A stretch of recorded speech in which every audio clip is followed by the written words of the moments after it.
Hallo zusammen, wir stricken heute mit euch diese Hausschuhe. So schauen die aus mit so einem schönen Muster. So, für diesen Hausschuh habe ich die Wolle von der Firma Rilana gebraucht. Flotte Socke, 6-fach Uni-Farben sind es. 150 Gramm, 375 Meter. Und ich verwende dazu die Stricknadel, eine Rundstricknadel in der Größe 2,75 bis maximal 3. Und ich habe für die kleinste Größe 37, 38 ca. 50 Gramm Wolle gebraucht. Pro weitere 2, 3 Größen kann man ca. 10 Gramm Wolle dazu rechnen. So, ich wünsche euch viel Spaß und wir starten dann einfach. Für den Hausschuh schlage ich 12 Maschen an.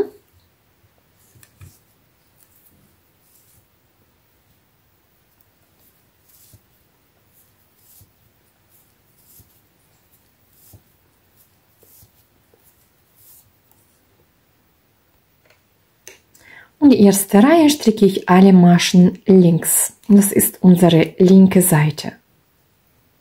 Also die Randmasche abheben, alle weiteren Maschen links stricken.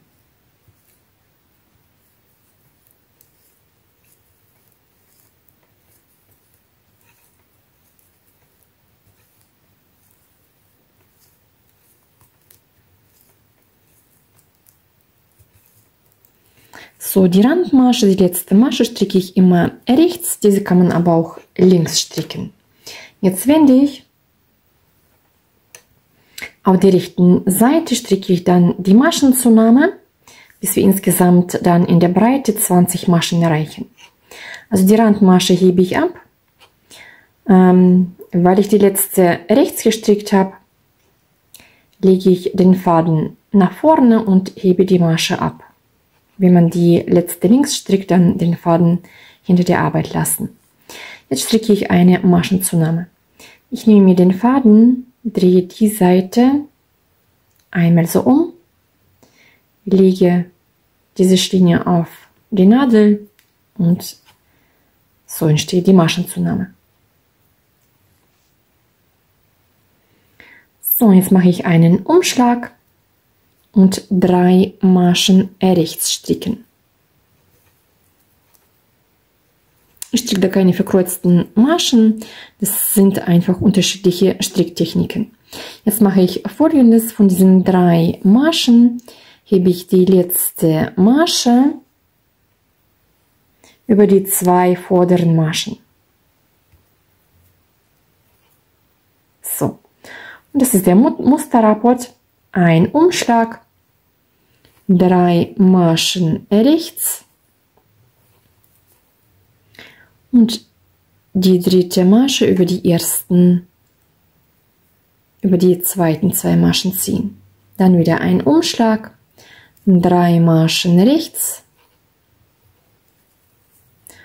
und die erste über die nächsten 2 Maschen ziehen. So, die Anzahl an Umschlägen soll genauso sein wie diese Maschen, die wir drüber ziehen. Das heißt, ich habe 1, 2, 3 Umschläge und ich habe 1, 2, 3 mal diese Maschen überworfen, praktisch. So, jetzt stricke ich die restlichen Maschen, eine Masche, also da stricke ich jetzt keinen Umschlag, weil wir hier nichts mehr machen können. Eine Masche rechts, jetzt mache ich eine Maschenzunahme. Ich lege wieder diese Fadenseite, die linke auf die rechte, so wenden und auf die Nadel legen. So, und die letzte Masche stricke ich rechts. Und jetzt wende ich. So, in der nächsten Reihe machen wir Farbwechsel, und zwar die erste Masche stricke ich rechts und ziehe mir die zweite Farbe dazu. So, und jetzt stricken wir alle Maschen links. Also hier haben wir die Masche, die zugenommene. Also hier vorne gehe ich rein und stricke auf diese Weise die linke Masche, damit sich die Masche nicht aufdreht. Und jetzt stricke ich alle Maschen links.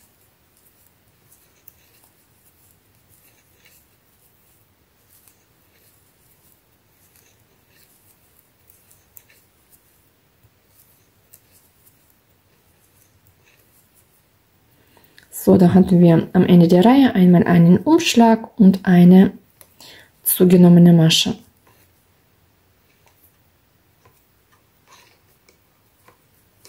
Und die Randmasche stricke ich immer rechts. Diese kann man auch links stricken. Jetzt wende ich. So, jetzt bin ich auf der rechten Seite. Die Randmasche hebe ich ab. Und jetzt mache ich die Maschenzunahme. So, jetzt schauen wir das Muster an. Und zwar, wir sehen hier, das sind die Umschläge von dem ersten Musterrapport. Die Masche davor und daneben, das sind die 3 Maschen, die wir dann rechts stricken. So. Das heißt, davor machen wir einen Umschlag.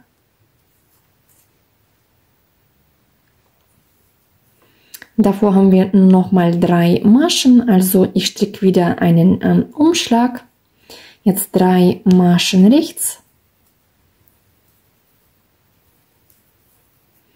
Und die letzte Masche über die ersten 2 werfen. Jetzt schauen wir nochmal, wir haben hier in der Mitte Umschlag, also ist alles richtig. Ein Umschlag, 3 Maschen rechts. Und die erste über die nächsten 2. Dann wieder ein Umschlag, 3 Maschen rechts, in der Mitte haben wir den Umschlag. Also hier und nochmal die Maschen über die anderen Maschen ziehen. Ein Umschlag, 3 Maschen rechts.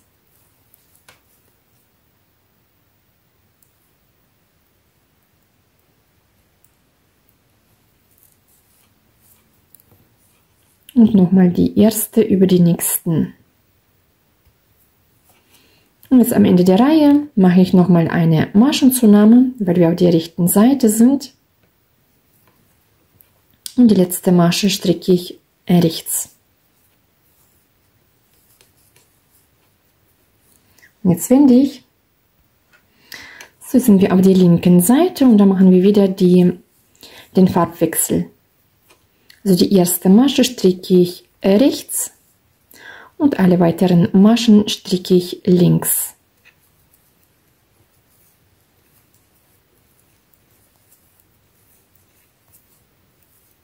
Also auf der linken Seite machen wir wieder den Farbwechsel und auf der rechten Seite machen wir immer die Maschenzunahme.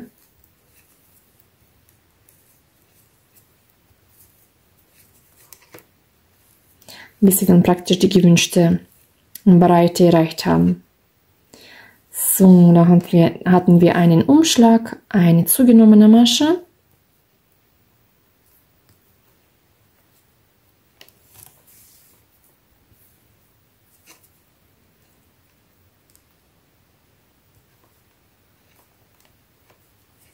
Und die Randmasche stricke ich rechts.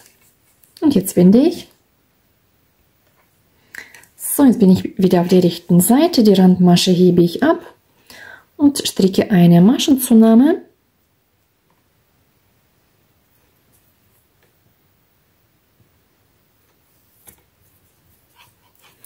So, und dann schauen wir nochmal das Muster an. Wir haben hier den Umschlag, also 3 Maschen. Und hier habe ich wieder die 3 Maschen. Also ein Umschlag. Jetzt stricke ich eine Maschenzunahme war das, ein Umschlag und 3 Maschen rechts.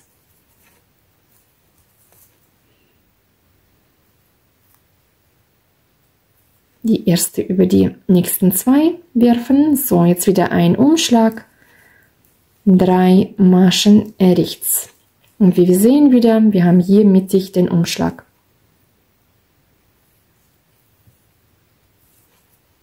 Also ein Umschlag, 3 Maschen rechts.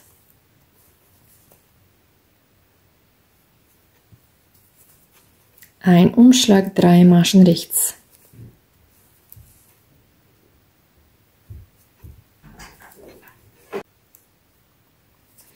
So, jetzt einen Umschlag, 2 Maschen rechts, eine Maschenzunahme. Jetzt ziehe ich die erste Masche über die nächsten 2. Und die Randmasche stricke ich rechts. Jetzt wende ich, mache den Farbwechsel und stricke alle Maschen links. So, jetzt bin ich auf der rechten Seite. Wir machen dann die letzte Maschenzunahme, bis wir 20 Maschen haben. Die Randmasche hebe ich ab, also eine Maschenzunahme. So, und jetzt schauen wir wieder das Muster an. Wir haben hier 3 Maschen, 3 Maschen. Also ein Umschlag, 3 Maschen rechts und die erste über die nächsten 2, ein Umschlag, 3 Maschen rechts.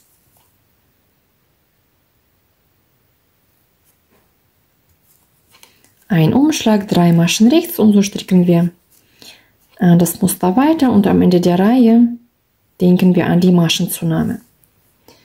So, jetzt bin ich am Ende der Reihe.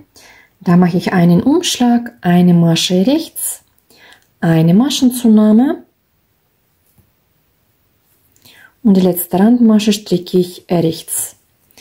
Und da, weil ich 3 Maschen jetzt habe, also mit der Randmasche, können wir auch noch mal Folgendes machen, dass ich hier über diese 2 Maschen die Masche so überwerfe. Ansonsten können wir da keinen Umschlag stricken. So, jetzt wende ich, mache den Farbwechsel und stricke eine Reihe linke Maschen. So, jetzt bin ich auf der rechten Seite. Jetzt habe ich 20 Maschen. Jetzt stricken wir das Muster ohne Maschenzunahme einfach weiter in Reihen. Also die Randmasche hebe ich ab. So, jetzt habe ich hier 3, wir fangen wieder mit Umschlag und 3 rechten Maschen fangen wir an.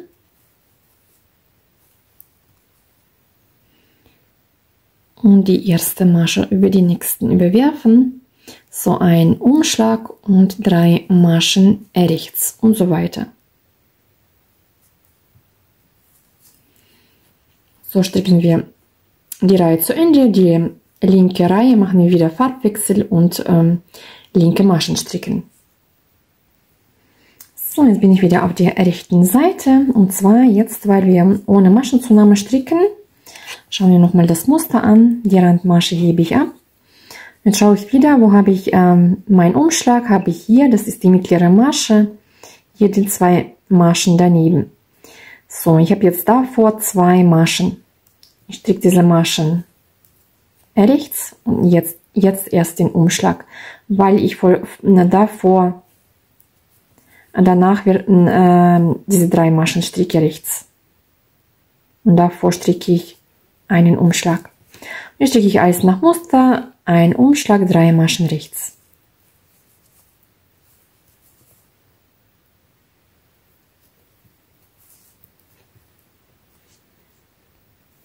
So, und am Ende der Reihe habe ich einen Umschlag, 3 Maschen gestrickt. Hier bleiben 2 Maschen rechts, also ich stricke da keinen Umschlag, sondern einfach nur die rechten Maschen. Und die linke Seite wie immer, Farbwechsel und linke Maschen stricken. So, und jetzt bin ich wieder auf der rechten Seite. Und da habe ich wiederum hier den Umschlag, 3 Maschen. Das heißt, ich stricke Randmasche, eine Masche rechts, Umschlag, 3 Maschen und so weiter. Und auf diese Weise stricken wir dann das Muster weiter, bis wir hier vorne bei dem Ausschnitt ankommen. Also einfach in Reihen dann weiter stricken, bis wir diese Linie erreichen. Also ich habe jetzt die Breite ungefähr von 10,5 cm. Das ist die Breite von dem halben Schuh. Das heißt, hier kann man zum Beispiel die Breite dann anpassen. Man kann, wenn man breiten Fuß hat, statt 20, 22, 24 Maschen stricken. Also das heißt, weitere Maschen zunehmen. Am besten den Fuß hier vorne ausmessen. Bei mir ist die Breite ungefähr 22 cm. Und dann haben wir halt die Gesamtbreite ungefähr 11 cm. Das heißt also, diese 10,5 cm, die reichen für meine Breite aus. Wie gesagt, man kann aber weitere Maschen zunehmen. Und dann stricken wir diese Linie bis zum Ausschnitt. Bei mir ist das jetzt, sind es ungefähr 11 bis 11,5 cm, eher 11 cm, genau 11. Ich habe die Gesamtlinie von dem Schuh. Das sind 23 bis 24 cm.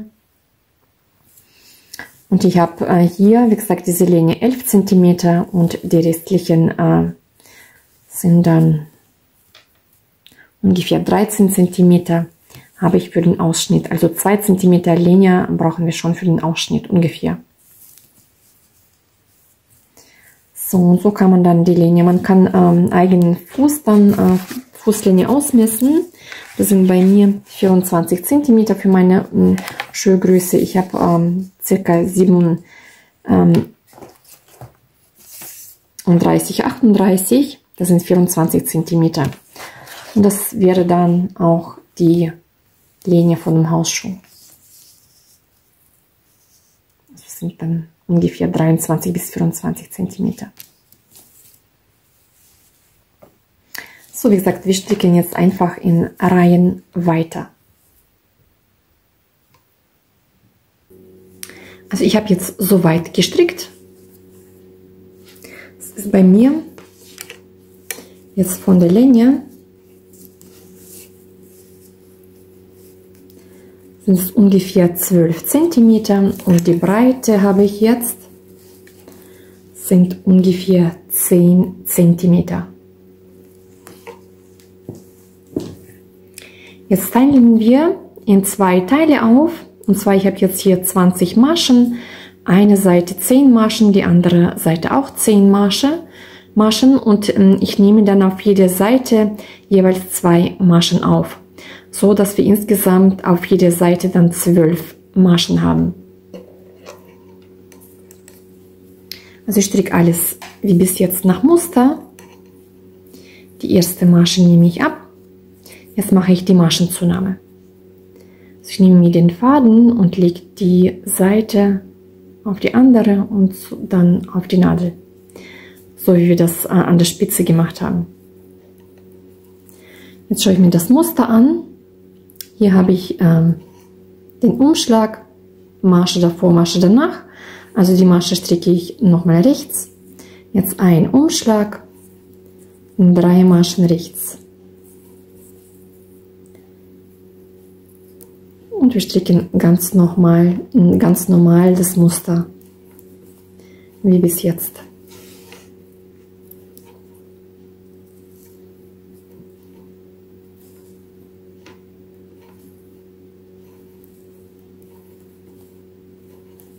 So, ich muss schauen, dass auf der anderen Seite 10 Maschen bleiben.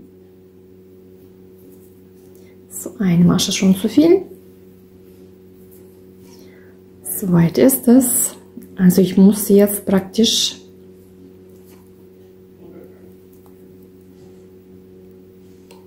so, das wäre dann die 10. Masche. Ich mache hier davor die Maschenzunahme, eine Masche, dann die letzte Masche.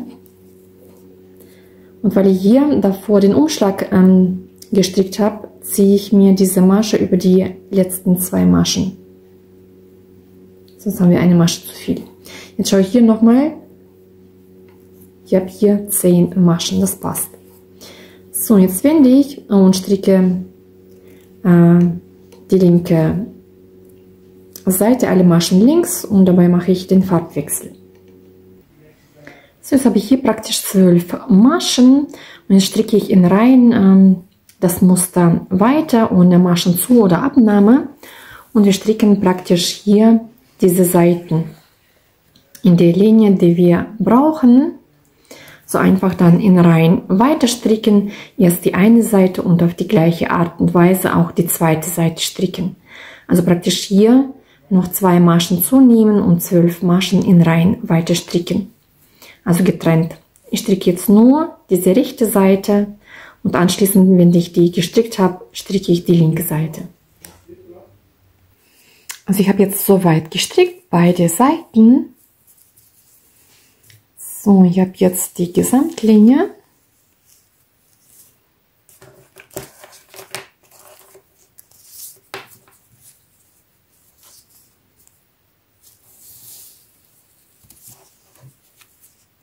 Ungefähr 24 cm habe ich jetzt.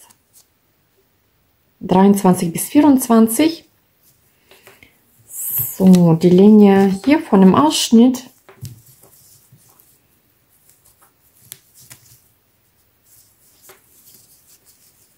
habe ich jetzt ungefähr 12 bis 13 cm. Und die Länge von dem Vorderteil bis zum Ausschnitt habe ich ungefähr 11 cm. So, jetzt habe ich Folgendes gemacht. Ich habe die Maschen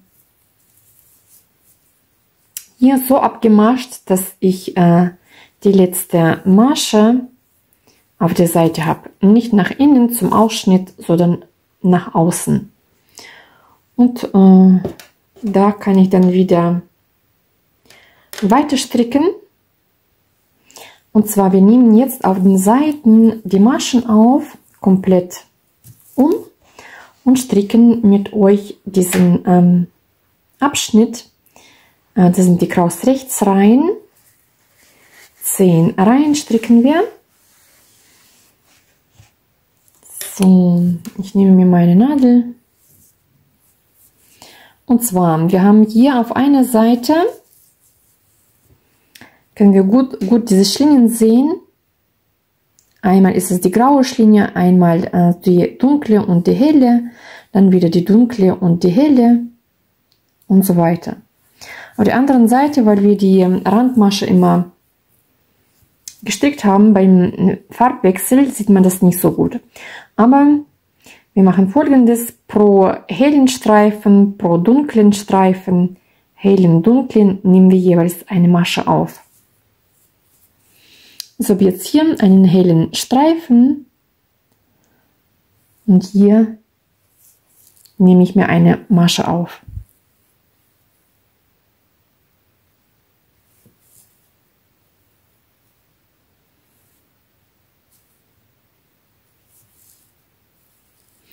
So, dann haben wir den dunklen Streifen irgendwo auf der Seite einstechen und die nächste Masche.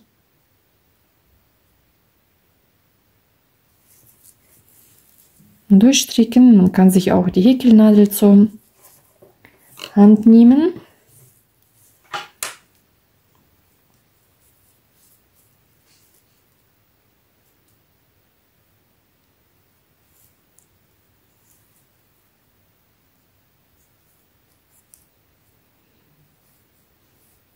Dann haben wir wieder den hellen Streifen, da irgendwo einstechen, eine Masche aufnehmen, dann den dunklen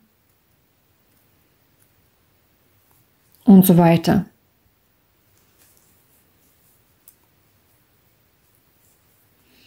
Und auf diese Weise nehmen wir dann noch weitere Maschen auf. Hier ganz normal bis zur Spitze. Hier an der Spitze Maschen aufnehmen und dann auf den Seiten, hier sehen wir bereits diese Schlingen, jeweils pro helle und dunkle Schlinge dann eine Masche aufnehmen.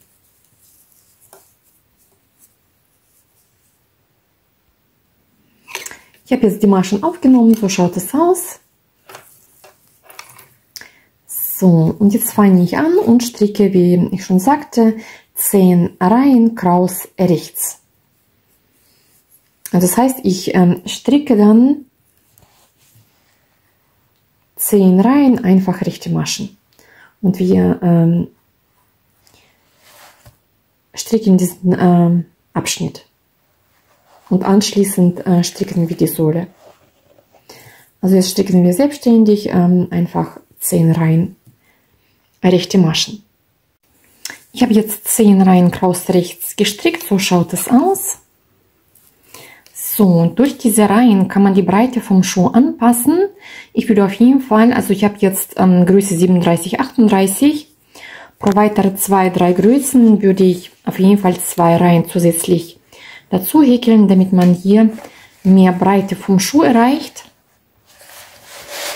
Wie gesagt, man kann die Breite dann mit diesem Abschnitt noch zusätzlich anpassen.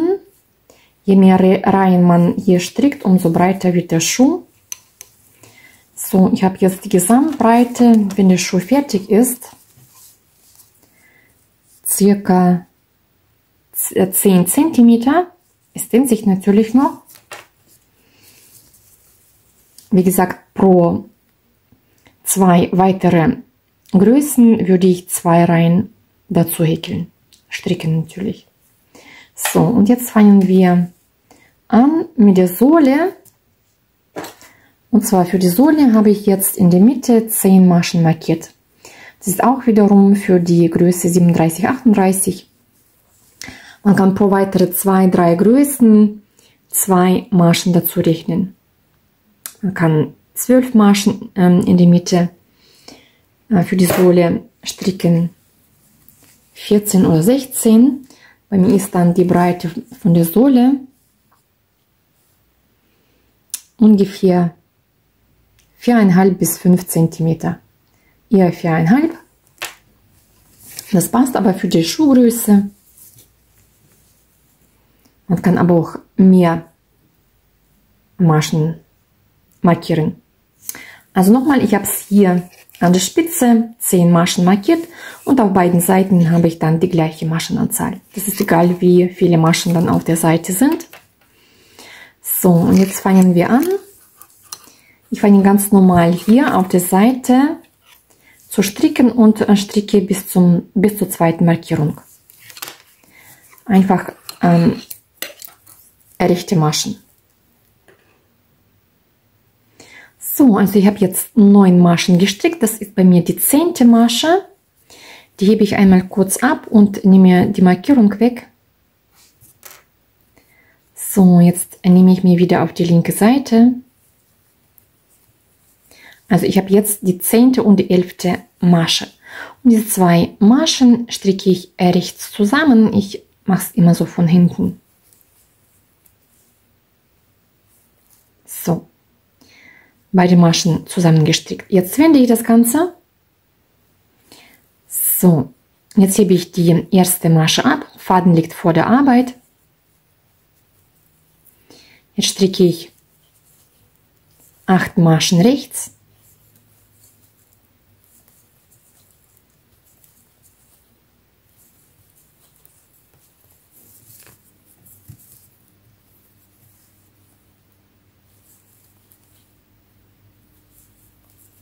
So, das ist die 10. und die nächste ist die 11. Masche.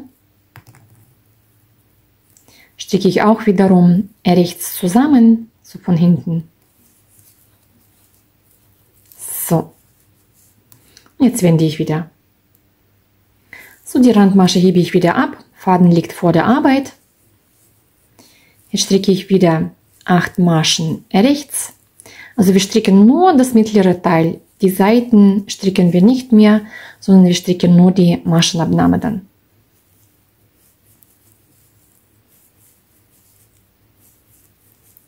So, das ist dann die 10. Masche. Man sieht es an diesem großen Abstand und das ist die 11. So, die stricken wir rechts zusammen. In der Mitte bleibt die Maschenanzahl, das müssten immer 10 Maschen bleiben.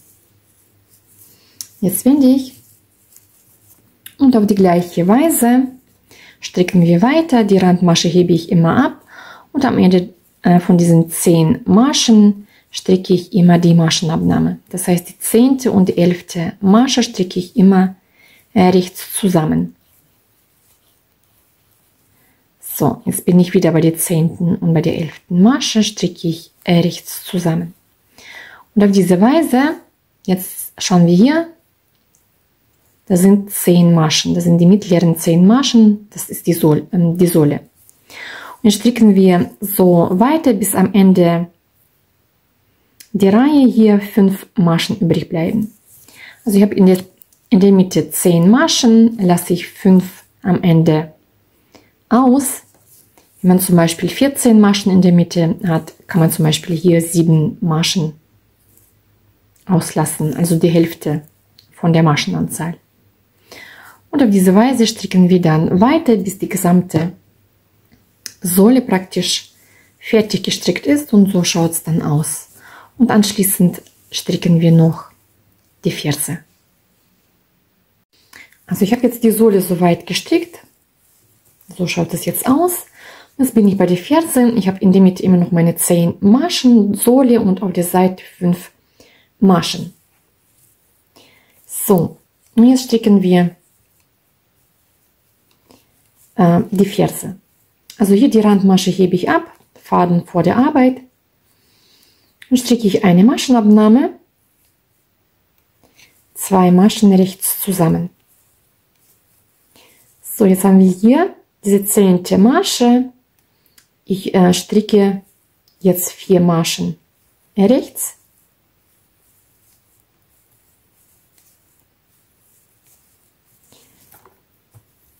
Das ist die 10. Masche, die 2 Maschen davor stricke ich rechts zusammen. Die 10. und die 11. Masche stricke ich wie bis jetzt auch rechts zusammen. Jetzt wende ich um die linke Seite, stricke ich einfach alle Maschen rechts. Also die linke Seite, die Randmasche hebe ich ab und stricke alle Maschen rechts.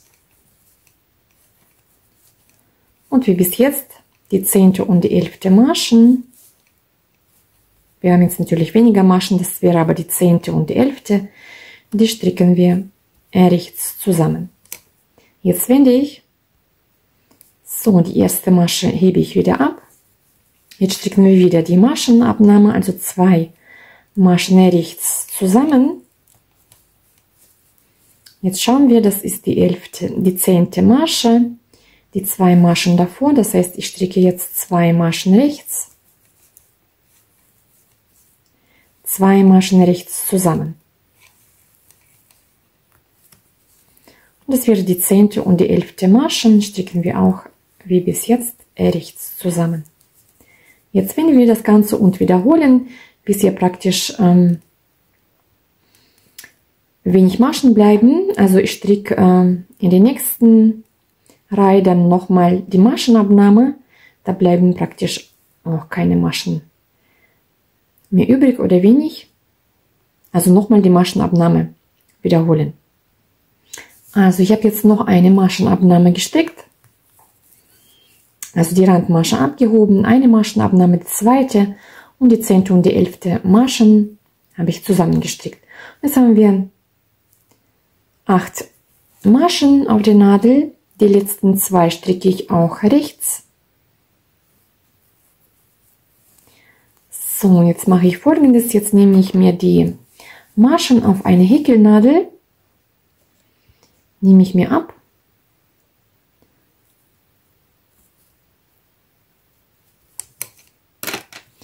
Dann ziehe ich mir den Faden durch alle Schlingen durch.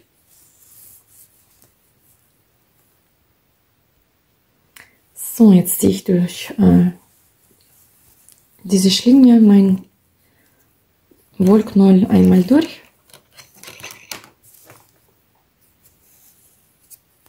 Und ziehe das Ganze einmal so zusammen. Und so schaut die Ferse aus. Und wenn die Ferse fertig gestrickt ist, machen wir Folgendes. Wir stricken hier das Bündchen. Und zwar, ich habe das als Kraus rechts rein gestrickt. Hier, so schaut es aus. Da stricken wir jetzt ein paar Reihen.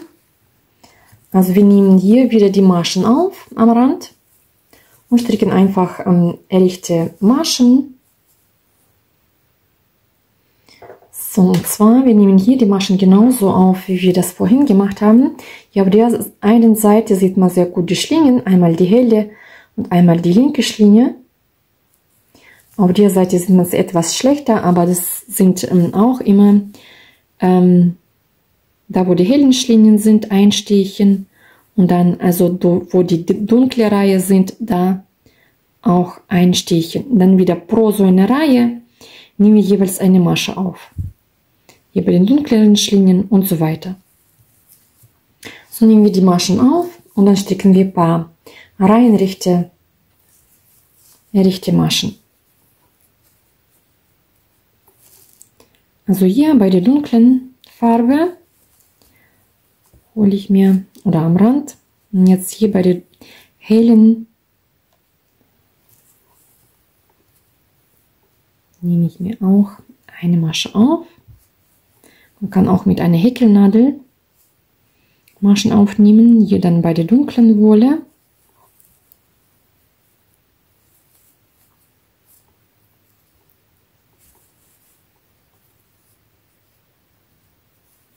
Jetzt bei der hellen Wolle.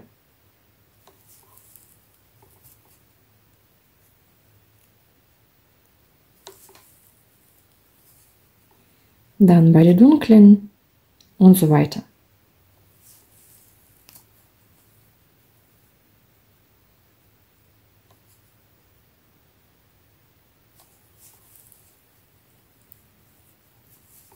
So nehmen wir komplett die Maschen, also auf der einen Seite und dann direkt auch auf der anderen Seite nehmen wir auf.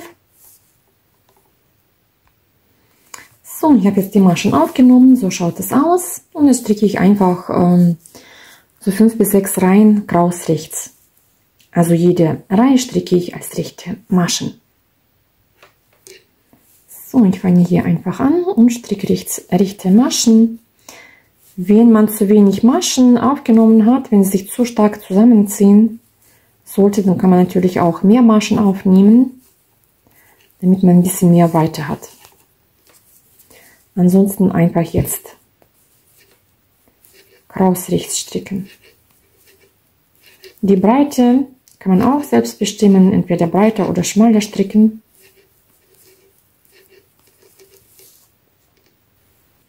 Und jetzt mit demselben Faden, wir legen hier die hintere Naht zusammen,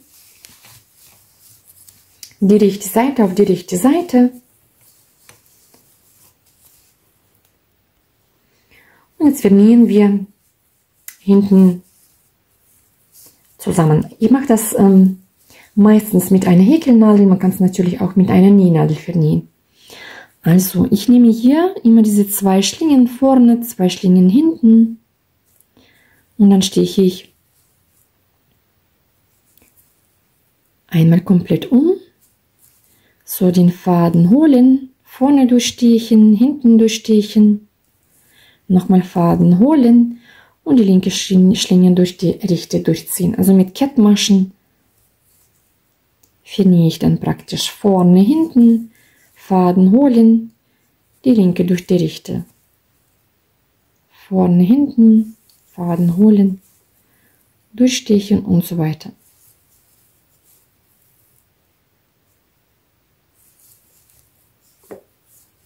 Und so vernähen wir hier, bis wir oben ankommen.